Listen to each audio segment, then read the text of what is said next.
নমস্কার। বলছি, চার্চে গিয়ে খ্রিস্টান ধর্মীয় মানুষদের উপাসনা কেন্দ্র চার্চে গিয়ে ভাঙচুর করলো কারা? হিন্দুরা? না না, আমি সে কথা বলবো না। আমি আপনাদের মতো মৌলবাদে বিশ্বাস করি না। আমি মৌলবাদী মানসিকতায় বিশ্বাস করি না। তাই আমি বলবো না হিন্দুরা গিয়ে চার্চে ভাঙচুর করেছে। চার্চে ভাঙচুর করেছে উগ্রপন্থী মৌলবাদীরা। উগ্রপন্থী মৌলবাদীদের হাত থেকে কোনো রাজ্যে, কোনো দেশে, সারা পৃথিবীর কোথাও কেউ কখনো সুরক্ষিত ছিল না। আর পশ্চিমবঙ্গে তথা ভারতবর্ষের বুকে কেউ কখনো সুরক্ষিত থাকতে পারে না। এই উগ্র মৌলবাদকে যারা প্রতিদিন সাপোর্ট করছেন, আপনাদেরকে বলে রাখছি, উগ্র মৌলবাদের দংশনে একদিন আপনাদেরকেই ধ্বংস হতে হবে। আপনি বলুন তো, অভিযোগ তুলছে খ্রিস্টানরা নাকি বাড়িতে বাড়িতে গিয়ে টাকার প্রলোভন দেখিয়ে ধর্ম পরিবর্তন করাচ্ছে। কেমন ধার্মিক মশাই, কেমন ধার্মিক? টাকার কাছে যে ধর্ম বিক্রি হয়ে যায় তাদেরকে আপনি ধার্মিক বলছেন?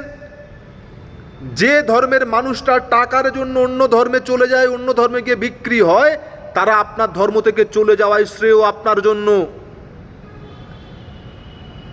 হজরত মোহাম্মদ থেকে শুরু করে শ্রী চৈতন্যদেব থেকে শুরু করে এনারা প্রত্যেকেই ছিলেন ধর্ম প্রচারক।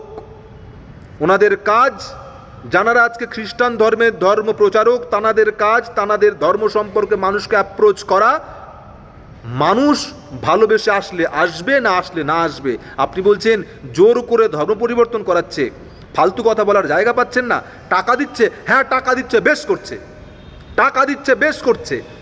তাদের টাকা আছে তাই তারা দিচ্ছে। তারা অসৎ জায়গায় টাকা দিচ্ছে না। তাদের তাদের তাদের মনে হচ্ছে তাদের চুরি করার টাকা, কি জোর চুরি করার টাকা, সেটা তদন্ত করার দায়িত্ব সিবিআই আছে, ইডি আছে। তাদের টাকা আছে তাই তারা টাকা দিচ্ছে। টাকার জন্য যদি কেউ ধর্ম পরিবর্তন তারা কেন করবে?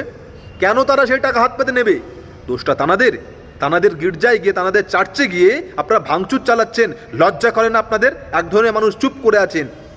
পশ্চিমবঙ্গের বুকে যদি খ্রিস্টান ধর্মীয় মানুষরা কারো ধর্ম পরিবর্তন টাকা দিয়ে করাতো, তাহলে 0.71% মাত্র খ্রিস্টান ধর্মের মানুষরা পশ্চিমবঙ্গে বাস করে। তাহলে টাকা দিয়ে এতদিন কিন্তু 1% করতে পারতো। সারা পশ্চিমবঙ্গের জনগণদের মধ্যে 1% এখনও খ্রিস্টান ধর্মীয় মানুষরা বসবাস করে না। তাহলে টাকার কাছে টাকা দিচ্ছে, এই কথাটা আপনারা বলছেন কি করে?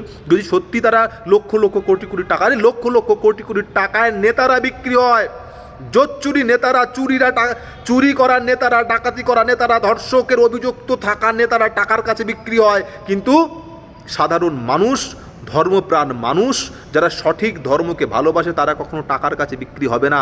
আপনারা এইভাবে একটা চার্চে গিয়ে হামলা চালাচ্ছেন। ছি, লজ্জা করেন আপনাদের।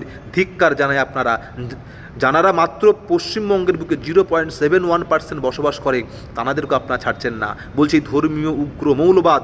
একবারও কিন্তু আমি বলতে চাইছি না, আপনারা কেউ বলবেন না, কখনো বলা উচিত নয় যে হিন্দু ধর্মের মানুষরা গিয়ে হামলা করেছে। না, একদম না। হিন্দু ধর্মের মানুষরা গিয়ে হামলা করেনি, হামলা করেছে উগ্র মৌলবাদীরা। হামলা করেছে উগ্র মৌলবাদ মানসিকতা।